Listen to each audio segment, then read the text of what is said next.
Labour Sadiq Khan has won a landmark third successive term as the Mayor of London.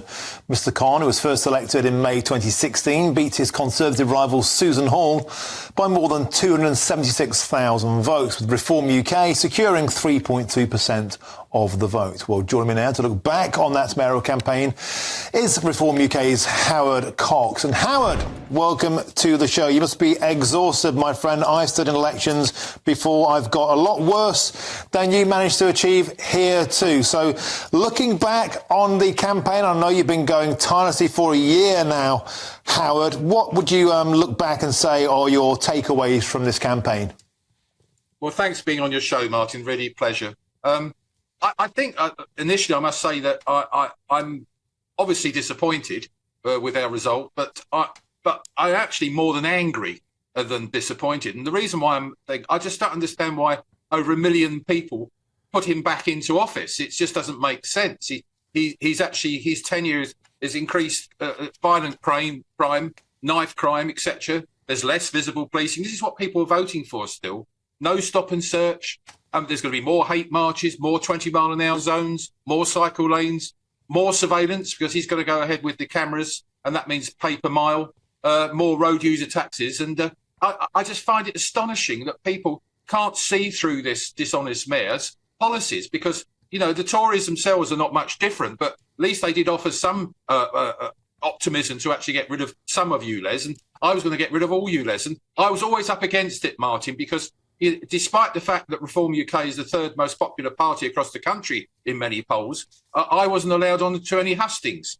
Only the Lib Dems, Greens, Tories and Labour were allowed on hustings on ITV, BBC, LBC. I could not get through my message to the people of London. But when I did get my message through, those people said, and I used to stand and talk at various meetings, and I take my rosette off. I said, let's ignore politics and let's look at the policies.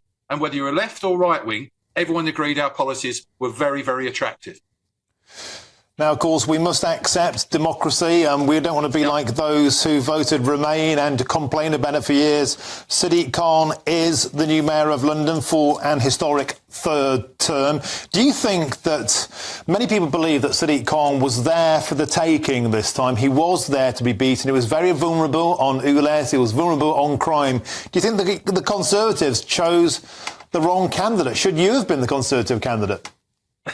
It's very kind of you to say that. If in David Maddox's column in The Independent last week, he apparently had evidence to say that internal people at cabinet level had asked the Prime Minister to get me as the Tory candidate over the years. And I didn't hear that or see that at all.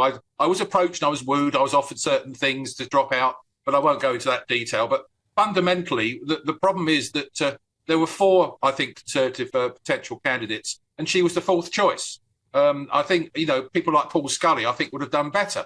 I'm not knocking her. She did fight a good campaign, and I'm afraid she's not the type of charismatic politician that London needs now, like a Boris Johnson or even a Ken Livingstone. All these people had some impact on people's lives, whereas I'm afraid she didn't do very well. And bear in mind, she's been opposition for the last 8 years and allowed Sadiq Khan to get away with his ruination of our proud capital city. Now, a lot of people will be surprised to learn that there is no upper limit on the number of times you can be mayor. I think people, he's had 2 terms, that's the end of him, a bit like Boris Johnson. But of course, Howard, you now know, as I know, that he could be the mayor forever. Well, the way things are going, absolutely.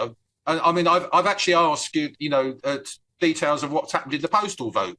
The postal vote's a very important point to get across because, as you know, this time, everyone had to have a photo ID when they went into the ballot box, but you didn't need to have any proof of identity on the postal vote. It wouldn't have made any difference too much to where I sat, I understand that, but I'd be interested to see the breakdown of the postal vote across the boroughs. And again, you know, a lot of the postal voters, as I understand it, don't drive, which is very much an important part of my area, and a lot of them are not traditionally speaking English. So it'd be interesting to see where his vote came from, and I will be analysing that in depth. OK, now quickly, just to wrap up, Howard Cox, you must be exhausted, but you've got a lot to offer. What's next for you? Well, I have decided to run as a Reform UK MP.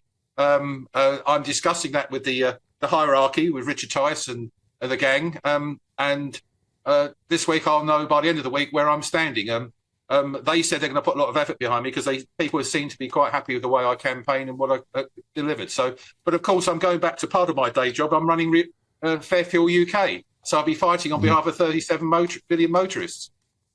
Okay, Howard Cox, always a pleasure. And as I say, you know, democracy is democracy. Sadiq Khan has been elected for a third time. He got over 1 million votes, 43.8% of the votes. And of course, he's not here to defend himself about ruining London, all the rest of it. He would argue very much against that. He's back in power. Howard Cox, thank you very much for joining us. Always a pleasure, and have a good, well-earned rest, my friend.